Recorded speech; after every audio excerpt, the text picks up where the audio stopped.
Salam sejahtera, terima kasih kerana bersama dengan saya di Nazilin Unity Channel. Kes pengiring VIP pukul OKU, ini respon Azalid Othman Said, Menteri Undang-Undang Malaysia. Datuk Seri Azalina Othman Said berkata, mana-mana pihak boleh membuat aduan kepada Suruhanjaya Bebas Tata Kelakuan Polis IPCC yang telah diwujudkan sebagai langkah alternatif selaras dengan komitmen kerajaan Madani untuk melindungi hak rakyat terutama golongan rentan. Menteri di Jabatan Perdana Menteri Undang-Undang dan Reformasi Institusi itu berkata, ekoran wujud pihak tertentu yang meragui siasatan kes seorang anggota pengiring orang kenamaan didakwa memukul seorang lelaki orang kurang upaya OKU.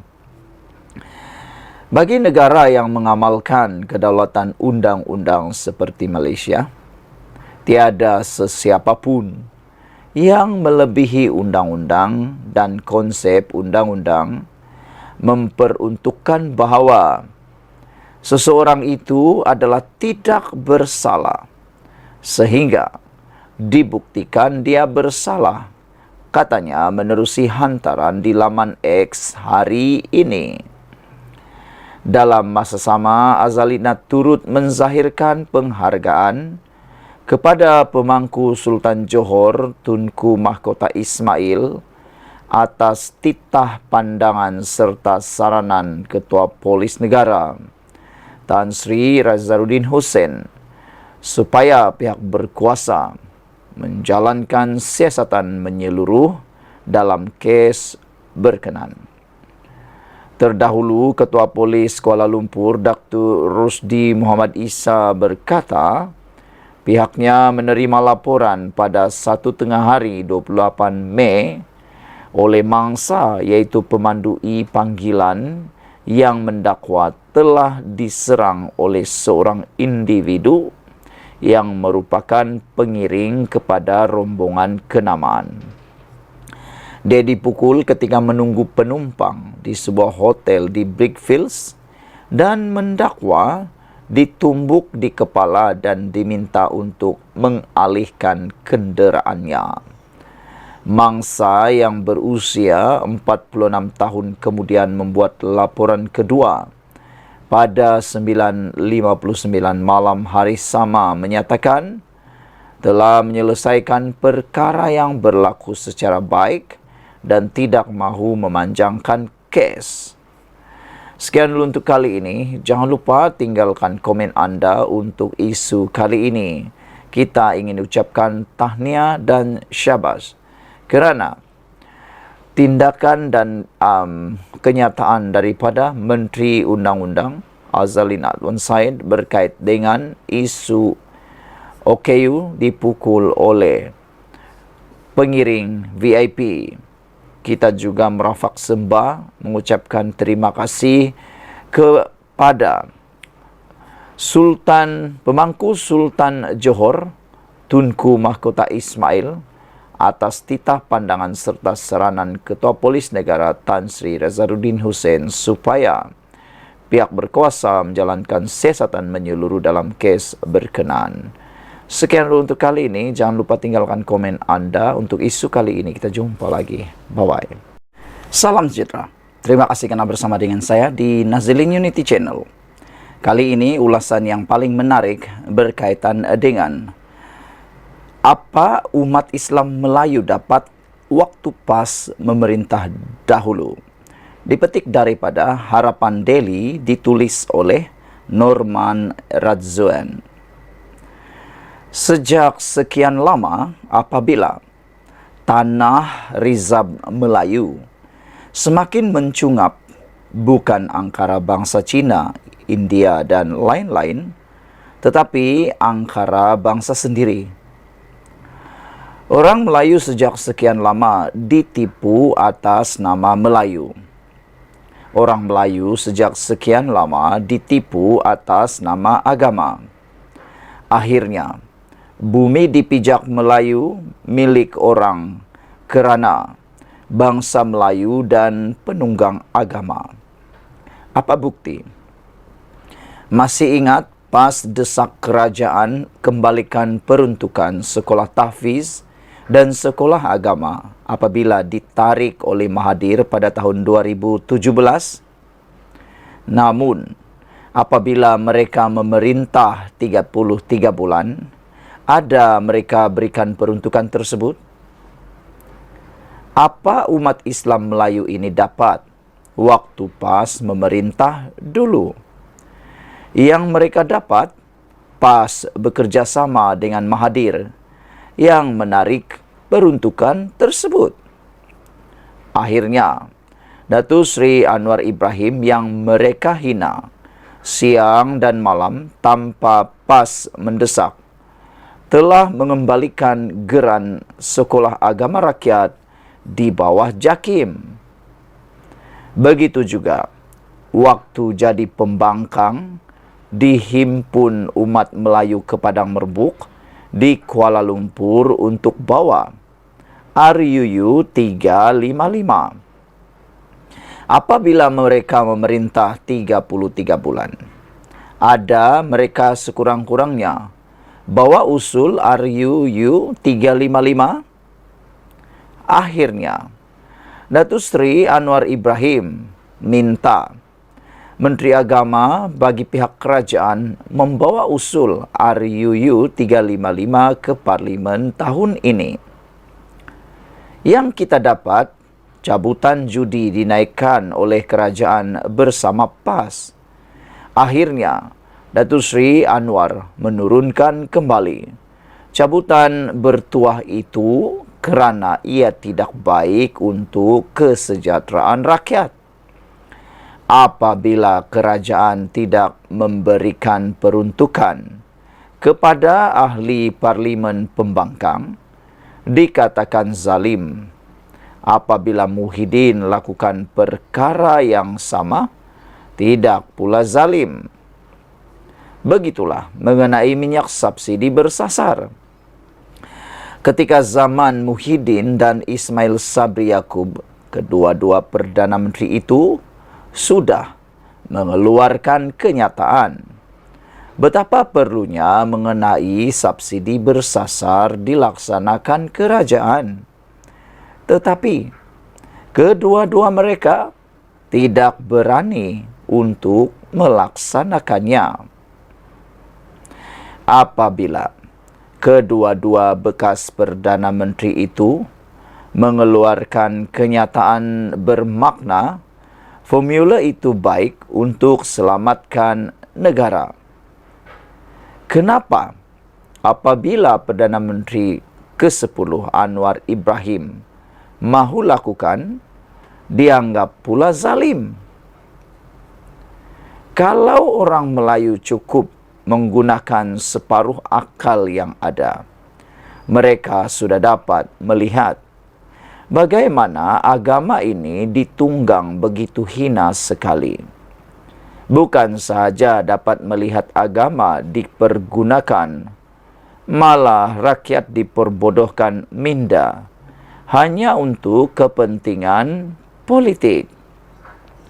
Baru-baru ini kita dengar pegawai pejabat tanah menipu 649.2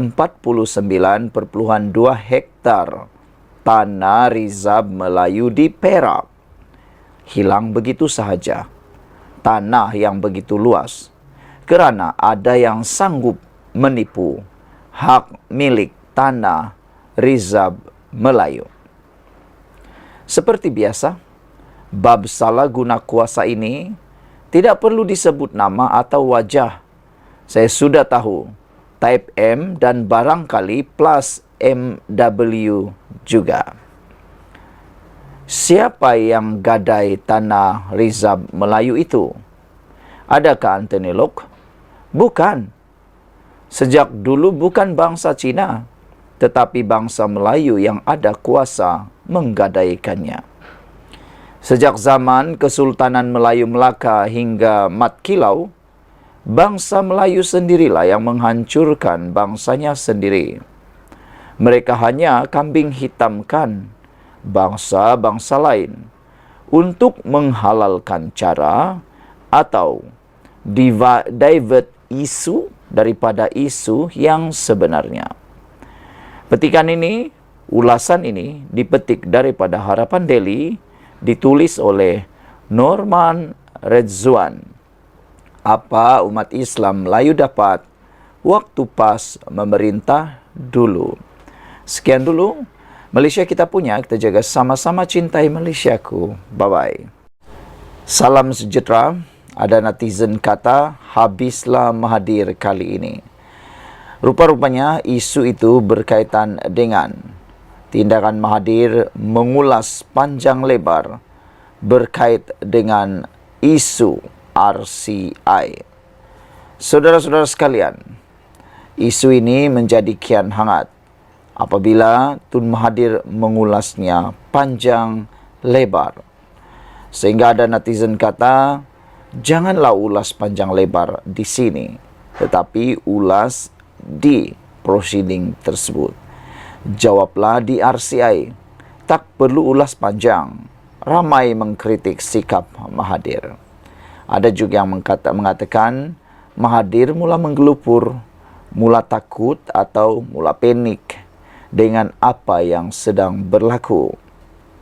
Orang ramai dilihat mengkritik sikap Tun Dr. Mahathir Mohamad yang mengulas panjang. Selepas diarah hadir ke prosiding Suruhanjaya Siasatan Diraja RCI berkaitan kes kedaulatan Batu Putih, Batuan Tengah dan Tubir Selatan RCI Batu Putih. Bekas Perdana Menteri 2 kali itu dipanggil berbuat demikian pada 12 Jun depan. Bagaimanapun, Mahathir menerusi laman X berkata, beliau akan menghadiri prosiding itu, tetapi sangat berharap supaya RCI tersebut diadakan secara terbuka dan orang awam dapat mengikuti prosiding sepenuhnya. Ini kerana sebelum ini pelbagai tohmahan dan tuduhan telah dituju kepada saya secara terbuka dan mendapat laporan media secara meluas, kata Tun Mahathir. Dan tuduhan-tuduhan tersebut dibuat termasuk oleh Jemaah Menteri sekarang. Antara lain bahawa saya membuat keputusan secara sembunyi-sembunyi dan secara sendirian, kata Tun Mahathir. Jika semua tohmahan ini dibuat secara terbuka, kenapakah jawapan dan penerangan saya perlu dibuat secara tertutup? Katanya kemarin. Menjengah ke ruang komen di laman X Mahathir, rata-rata berpendapat bekas pengerusi Parti Pejuang Tanah Air Pejuang itu tidak perlu banyak bunyi, tidak perlu banyak cakap, tidak perlu banyak mengulas, lagi memandangkan prosiding tersebut bukannya kempen pilihan raya untuk meraih undi. Jawablah di RCI, Tun Mahathir. Tak payah nak ulas panjang-panjang. RCI ini bukan PRU nak cari undi. Kalau betul nak takut apa? Lainlah kalau salah, kata seorang netizen. Dah panggil pergilah, bukan cerita di sini, kata seorang lagi netizen. Orang panggil cara elok, hang mengelak hadir. Lepas tu bila didedahkan dalam Dewan Negara, hang spin kata tak ada notis. Ni sampai mahkamah keluarkan sapina, duk acah play victim pula, kata seorang netizen. Tak payah cakap banyak, kata seorang lagi netizen. Hadir sajalah kalau berani, sama juga bab istiar harta. Sampai bila nak tangguh? Demikian antara komentar netizen. Dalam masa sama, ramai secara sinis berharap Mahathir diberi ingatan yang kuat semasa prosiding tersebut berlangsung.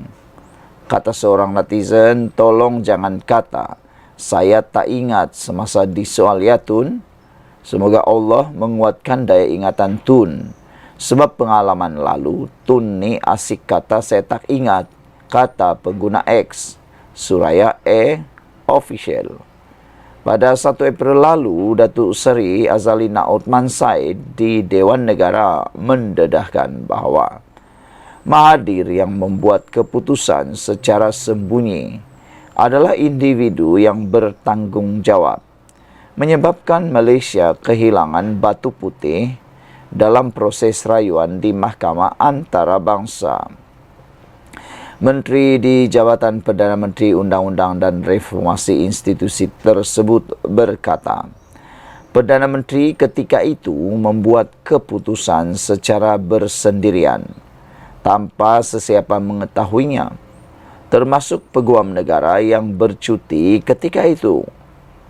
Tanpa menamakan Perdana Menteri berkenan, Azalina menjelaskan, perkara itu berlaku bukan ketika beliau menjawat jawatan menteri. Azalina menegaskan bahawa Malaysia tidak akan kehilangan batu putih itu jika peristiwa itu berlaku ketika beliau menjadi menteri.